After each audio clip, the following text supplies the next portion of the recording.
ആഹാ, ഇന്നും പാഴ്സലുണ്ട്. മോളെ, ഇതൊന്നും ഇവിടെ നടക്കത്തില്ല കേട്ടോ. ഈ ഫാഷൻ പരേഡും 24 മണിക്കൂറുള്ള പാഴ്സൽ മേടിക്കും. എൻ്റെ കെട്ടിയാലുണ്ടാകുന്ന പൈസ മൊത്തം ഈ പാഴ്സൽ മേടിച്ച് തന്നെ നീ കളയൂല്ലേ. ഇങ്ങനെയാണെന്നുണ്ടെങ്കിൽ ഭയങ്കര പാടാ.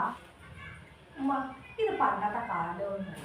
ഇപ്പോഴത്തെ പെണ്ണുങ്ങളൊക്കെ നാട് ഒഴുകുമ്പോൾ നടുവേ ഒഴണമെന്നല്ല, മുന്നോട്ട് ഒഴണമെന്നാണ് പറയുന്നത്. ആ കാലത്ത് ഉമ്മയുടെ ഓരോ പഴമ്പുരാണ്. പിന്നെ ഈ പാഴ്സൽ കഴിച്ച് ഞാൻ എൻ്റെ കെട്ടിയവൻ്റെ പൈസക്കാണെങ്കിലും നല്ലോണം നമുക്ക് ജോലി ചെയ്തിട്ടില്ലേ, കെട്ടിയവന് ഈ പൈസ തരുന്നു. അതല്ലേ ചുമ്മാ ഒരുപാട് ബേജാറാകും നിൽക്കുന്നത്. ഉമ്മാക്ക് പറ്റുമെങ്കിൽ ഉമ്മായി ഒന്ന് ചില്ലോട്ടാകും, നല്ലോണം ജീവിതം ആസ്വദിച്ച് ജീവിച്ചാൽ പോരെ. അല്ലാതെ ഇങ്ങനെ പഴമയും പറഞ്ഞുകൊണ്ടിരിക്കാതെ അവള് പറഞ്ഞതുപോലെ ഒന്ന് നടുവേ ഓടാൻ നോക്കിയല്ലോ. ഓ വേണ്ട, ഈ വയസ്സാം കാലത്ത് നടുവെട്ടിയാൽ നോക്കാനായില്ല, ഞാൻ എന്ത് ചെയ്യാനാ. എൻ്റെ മേക്കപ്പ് സാധനങ്ങളെല്ലാം കൂടെ ആരാ ഇവിടെ കൊണ്ടിട്ടത്? ഇതെല്ലാം തുറന്നു കിടക്കും. അല്ല, ഈ അലമാര ആരാ ഇങ്ങനെ തുറന്നിട്ടത്?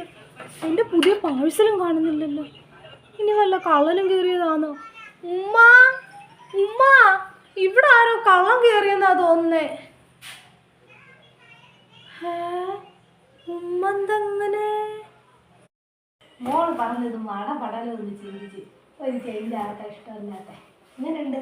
ഇനി നമുക്ക് ഒരുമിച്ച് പോവാം പാർട്ടിക്ക്. വലിയ മോളെ, ഉമ്മായി കാണാൻ നല്ല ഷെയ്ഡായിട്ടുണ്ടോ?